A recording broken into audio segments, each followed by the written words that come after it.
Go! So once again mga kasabay, ito ang kanyang katanungan sa ating rated SPG question.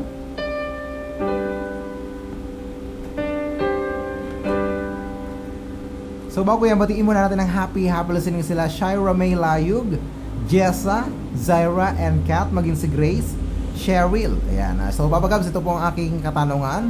Share ko lang po, Kuya Gabs, about po sa pag-ibig ng aking pinsan. Malihim kasi siyang nagmamahal, Papa Gabs, at meron po siyang lihim na pagmamahal sa aming kaibigan.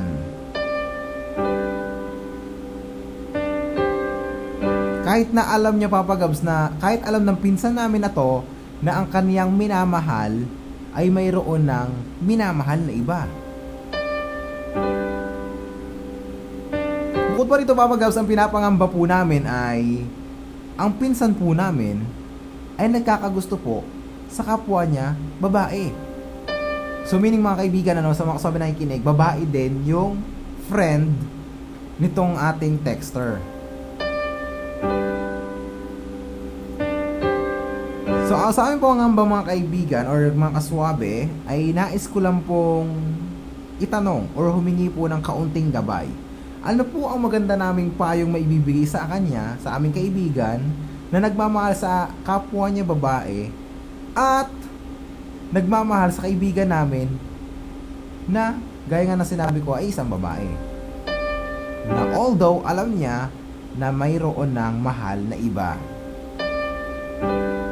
So gaya na sinabi ko kanina, I will not give you an advice, I will not dictate na kung ano ang dapat mong gawin, but instead I will give such options and suggestions na maaari mong pag-aralan kung ito ba ay suited sa iyong sitwasyon. So first, an introduction mga kaibigan, na ika nga ay sa larangan ng pag-ibig walang mali, walang bawal, or walang ika nga'y kasalanan. Nagiging mali lamang ito, nagiging kasalanan lamang ito, o nagiging hindi karapat-dapat kung ito ay nakadepende sa kung ano ang sitwasyon, pagkakataon, at kung sino ang taong minamahal mo.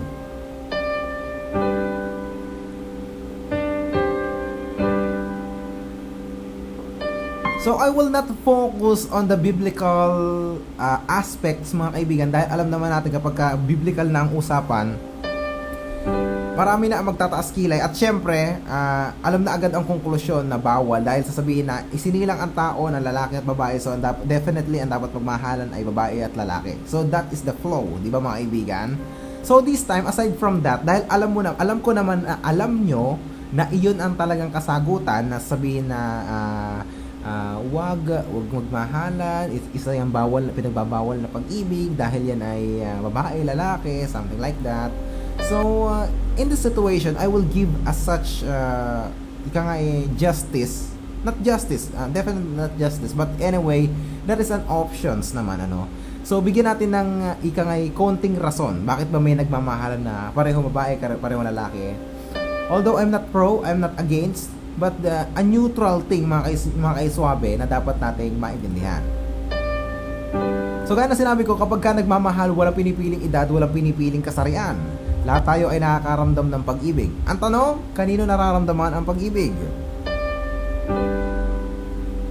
Ang number one na sagot dyan mga kaswabe ay nararamdaman natin ang pag-ibig sa taong alam nating makapagbibigay or fulfill ng isang damdamin sa ating pagkatao, which is the love. Kapag mayroong love, may pag-ibig, ano ba ang meron mga kaswabe? Meron tayo diyang care, meron tayong trust, meron tayong loyalty, at marami pang mga rikado or pang palasa sa isang pagmamahalan. It's not all about sexual aspect mga kaibigan, ang tungkol sa love. Although isa yan sa mga aspeto ng pag-ibig, yung tinaguri ang sexual, dahil hindi tayo dadami kung wala yan, di ba? At that situation mga kaibigan, sa kanyang sitwasyon, bakit nagmamahal ang isang babae ng kapwa niya babae? So mga kaswabe, this time, hindi ako magsasabi ng isang haka-hakang kasagutan lamang sa inyo lahat. Ito ay experience ko due to encounter sa mga taong may ganong sitwasyon. So ano ba yung mga sitwasyon nila mga kaibigan? Ano ba yung mga rason nila kung bakit sila ay nagmamahal sa kapwa nila babae or kapwa nila kasarian? So minsan nating dinalaw, minsan nating nakakwentuhan yung mga nasa member ng LGBT ba tawag doon? BP ang tawag doon? Totoo. And yun nasa mga third sex or third ikatlong lahi. Ayan. So nakausap natin sila at tinanong natin, bakit? Curious lang ako, sabi ko. Hindi naman sa nang-o-offend. I'm not against, I'm not a pro. Ang tanong ko ay, bakit kayo nagmamahal ng kapwa nyo kaparehong kasarian? So sila yung mga nasa LGBT. Ayan.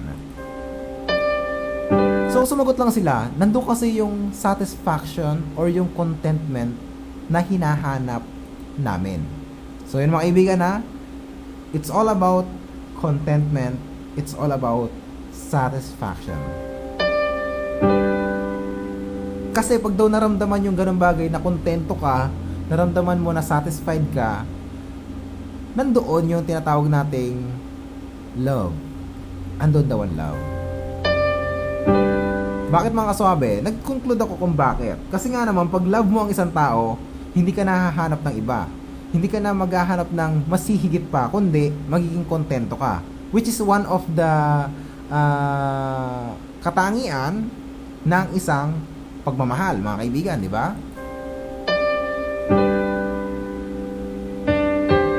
Although ina-admit naman nila mga kaswabe na hindi naman habang panahon, maaaring hindi naman habang panahon ay kasama nila ang partner nila dahil darating din sa punto na kung saan ay hahanapin nila ang talagang makapagpapaligaya sa kanya, mga bagay na kung saan ay hindi nila maibibigay. Ngunit dinagdag nila mga kaswabe na kahanga-hanga ang tao na kung saan ay although meron kang pagkukulang sa iyong katawan o sa iyong sarili, so alam nyo na kung anong tinutukoy ko, ay magagawa mo pa ring mahalin ang isang tao kahit wala ang bagay na yon, which is the true essence of true love. So sinabi nga nila, no, sex is one of the aspect ng pagmamahalan mga kaswabe, but ika nga hindi lang naman iyon ang iikutan daw ng mundo nila. Marami pang bagay na pwedeng pag-usapan, pagsamahan, gawin. At yung bagay na pagkukulang na yon ay napupunan daw ng mga ganong sitwasyon o ng mga ganong bagay.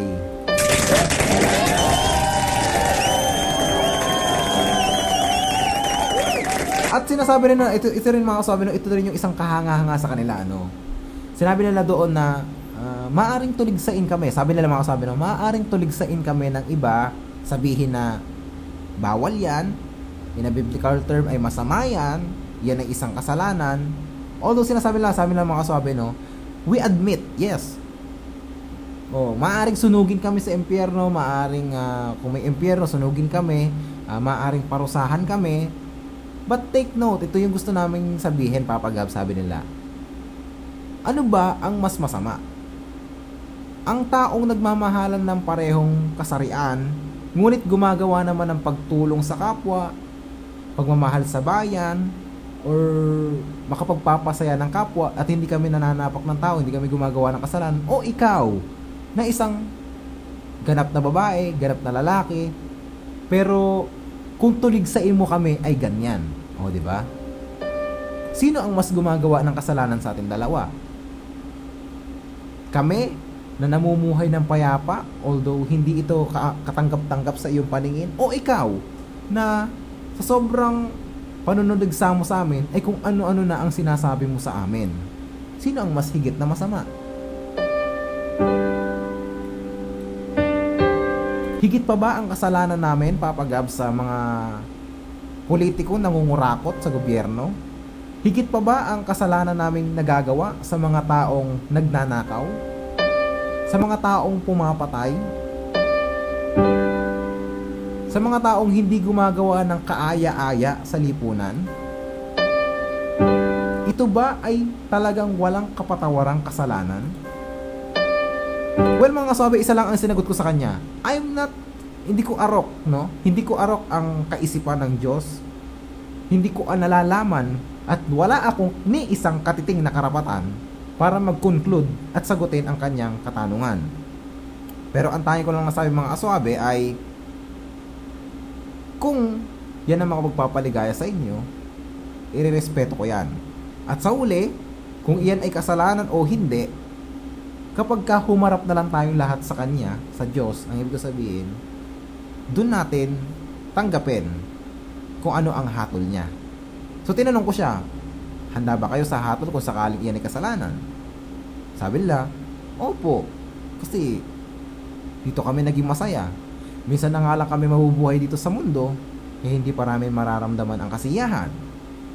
So kung ito ay kasalanan, then go kung saan kami mapupunta. At kung ito naman ay hindi, or magiging acceptable para sa kanya, sa kabila naman ng mga ginagawa namin mabuti na bagay, thank you, sabi niya. So this time mga kaibigan, sa sitwasyon naman ito ni ate, so ito yung mas pinalalim ko pang pagdinilay-nilay mga kaswabe tungkol dito sa mga kaibigan nating mga Becky, mga tomboy. We are not giving, or hindi natin kinukonsente, o hindi natin tinutuligsa, o hindi natin kung ano pa mang bagay, we try our best to be fair, mga kaibigan, sa sitwasyong ito. And sa akin naman pagtingin mga kaswabe, bilang isang tao, ito mga kaibigan, bilang isang tao, kapag ka ikaw ay LBGT or lesbian, bakla, pagmasdan natin mga kaswabe, nagmamahal din sila, tao din, may karapatang magmahal. Then sila naman ay gumagawa ng mabuti para sa kanilang kapwa. Meron dyan mga kung saan mga grupo ng kabaklaan na kung saan magagawa sila ng comedy, mga ganyan comedy segments na kung saan yung kikitain nila ipinatutulong nila sa mga bata na nagugutom. Meron din yan mga tomboy na kung saan nagtatrabaho abroad, tapos yung kanyang tinuturing na companion or yung kanyang mahal, tinutulungan niya yung pamilya, pinag-aaral yung mga kapatid.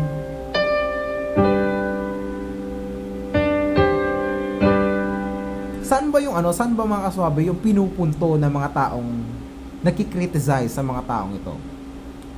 Ba't parang wala silang kalayaang maging masaya at maging mabuhay? So this time mga kaswabe, try natin maging pro. Try natin maging pro. Bakit? Ang tanong ko dito ay bakit hindi nyo hayaang sila sa mga bagay na ikasasaya nila?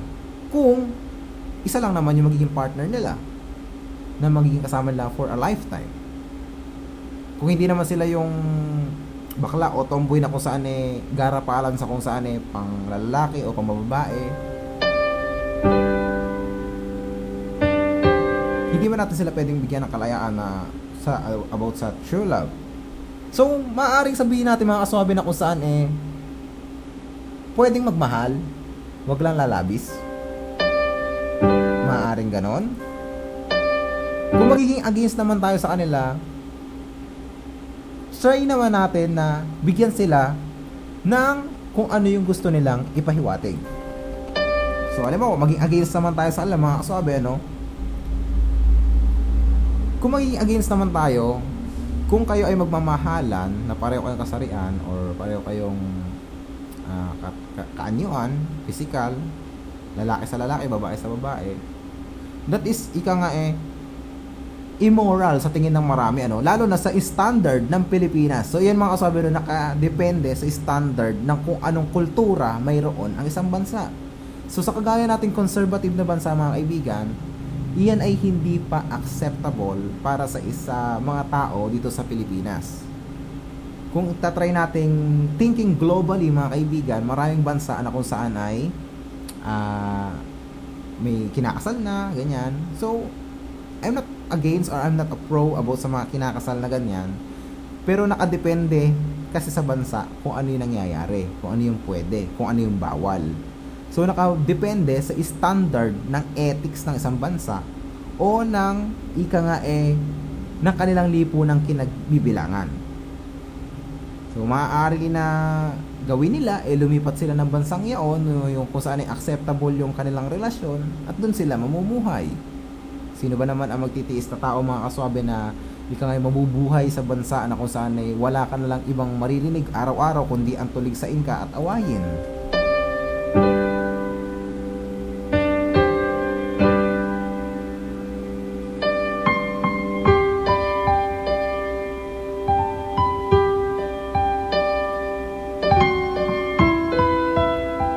So sabi nga dito ng ating kaibigan kasama sa trabaho mga kaibigan, morally, ethically, yan, incorrect. Pero sa individually, emotionally, yun ay correct. That was a matter of fact that people are not used to it, kaya marami talaga silang sasabihin. Kasi nga mga kasabi, no, sa akin palagay, doon nga nila nakita o doon nila nadama ang contentment, ang satisfaction, ang pag-aalaga na hindi nila mahanap sa kanilang opposite sex. Although there are billions of people na maaari nilang mahalin, o na lalaki o babaeng dapat nilang mahalin, pero sa isang tao ka lang mag-i-stick mga kasabi, dun mo lang matatagpuan. Pag kasi natagpuan mo na sa isang tao ang isang pagmamahal na hinahanap mo o yung pag-aalaga o yung pupuno sa iyong pagkatao, mananatili at gagawin mo ang paraan para manatili sa kanya para makasama siya.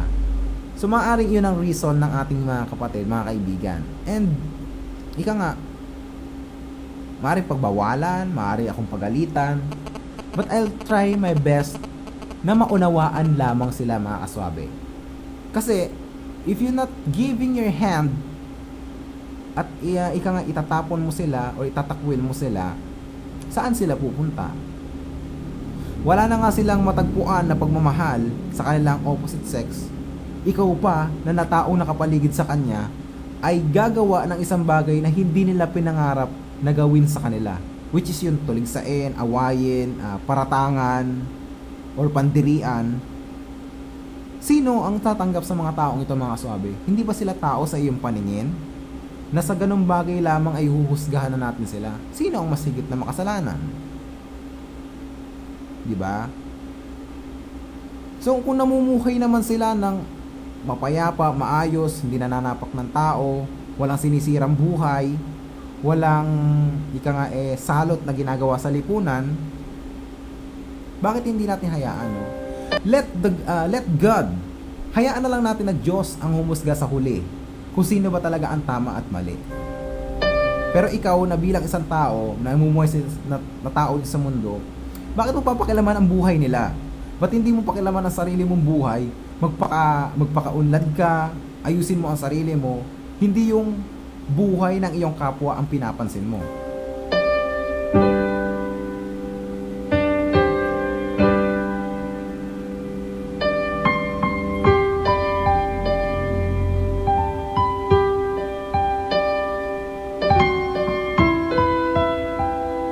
Kaswabe sa mga diyan nakikinig sa atin, marami naman ako saan mga ikatlong lahi na kung saan kung pag-aaralan niyo lang, kung titingnan niyo lang ang kanilang buhay, magkasama sila sa isang bubong, naglalambingan sila, mahal, yung mga yung mga pinag-uusapan nila is about din sa buhay nila, kung paano sila uunlad. Then they try their best na mag-collaborate ng anong maitutulong nila sa isa't isa. May nagtatrabaho, parang buhay din na mag-asawa. Napakaswerte na nga mga sabi ito napakaswerte na nga ng mga taong magkaiba ang sexualidad na magkasama sa isang bubong at dumarami. Hindi ba't parang isa nang parusa sa kanila yung although magkasama sila pero wala silang chance na magkaroon ng anak. So bakit ikaw?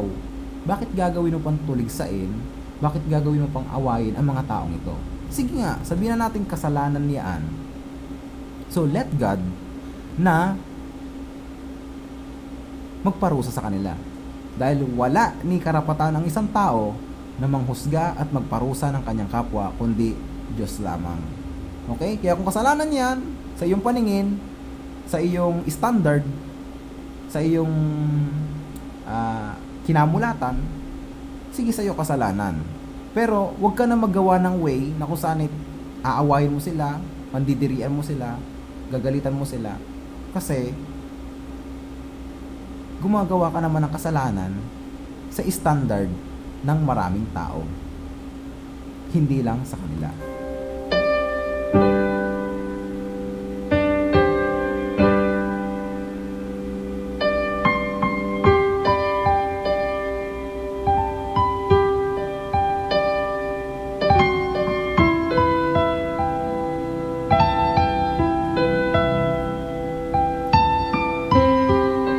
Kaya para sa iyo para sa kay Eric Catala at sa iyong kaibigan, kung sila naman ay nasa ustong gulang, siguro naman ay kaya na nilang i-handle ang kanilang mga sarili. All you have to do bilang kaibigan ay not to support. Wag konsintihin o wag tuligsain, but ika nga educate them na ano ba yung gusto niyo talaga, alamin niyo ano yung makatutulong sa'yo, dyan ba talaga kayo magiging masaya, kapag ba yan ay ginawa ninyo, yan ba yan magiging ikagaganda ng inyong buhay o ikakokontento ninyo sa buhay. Nasa inyo ang desisyon. Basta in case na magkaroon ng problema, kami mga kaibigan ay naririto lamang sa inyong likuran para tumulong at dumamay.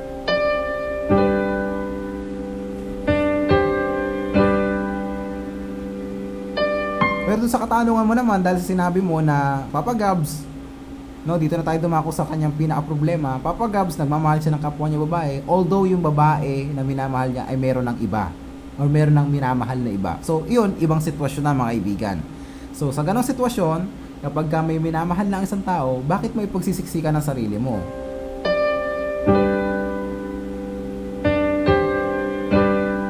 Kasi kung may mahal ng iba ang isang tao at ikaw ay nagmamahal din sa kanya at pinipilit mo ang sarili mo mapa sa kanya, yun ang bagay na mali.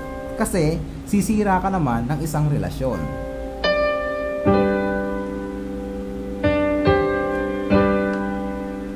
Siguro doon na kayo pwedeng pumasok na friend, wag siya kasi may mahal na yung iba. So doon tayo pwedeng pumasok para magbigay ng option, suggestion sa kanya na, friend, wala na ba talagang ibang pwedeng mahalin? Kundi siya, kasi kapag minahan mo yan, may mga tao ka maaaring masaktan. So doon lumalabas yung isang problema. So yung same sex, it is good for them kung kaya nilang i-handle yung buhay nila at wala silang aapakan tao. But kung meron kayong sisirain na buhay, dun siguro magiging mali ang bagay na yun. So mga kaibigan, oras natin 12:37. I-respect ko po mga kaswabe ang lahat ng inyong opinion, ang inyong lahat ng paniniwala sa buhay. And this is mine. Siguro this is mine. Maaari ko sabihin na ito yung sa akin, ito yung sa perspective ko, ito yung paningin ko. So respect na lang din But anyway, I'll try my best to be fair dahil alam na natin ang lahat ng reason ng mga taong nasa against. So binigyan lang natin ng pagkakataon yung mga nasa pro kung ano ba yung nilalaman ng kanilang damdamin. So yun yung kanilang ipinupunto. So tayo naman nakikinig mga kasabi, we have to neutralize the situation Neutral na lang natin kung ano ba yung dapat nating makita at dapat nating or gusto nating paniwalaan. So meron tayong free will na tinatawag Yun yung gustong paniwalaan, so yun yung paniwalaan mo. So kung against ka sa isa, irespeto mo na lang para hindi kayo mag-away. So 094880748114 at sana kahit paano ay natulungan kita, Eric Catala, at sa iyong kaibigan So nag-focus lang ako dun sa about sa general, but dun sa situation niya, para sa akin it is wrong na magmahal ka ng taong may mahal na iba. Yun. Kasi una sa lahat, magugulo mo siya at makakasira ka ng isang relasyon. At ang tanong pa dun kung mahal niya ang isang taong nagmamahal ng iba, mahal ba siya ng taong nagmamahal na yun? Kasi naman, kung mahal siya ng taong mahal niya, although may mahal na yung iba, isa yung pagkakamali para doon sa taong mahal niya kasi hindi siya nagiging transparent sa minamahal niya. So anong ibig sabihin? 3 tao. So ikaw na mahal mo siya, tapos may mahal siyang iba, tapos yung nasa gitna na yun ay mahal ka din, so hindi niya mahal yung taong nasa ikatlo dahil nagmamahal pa siya ng iba. Okay?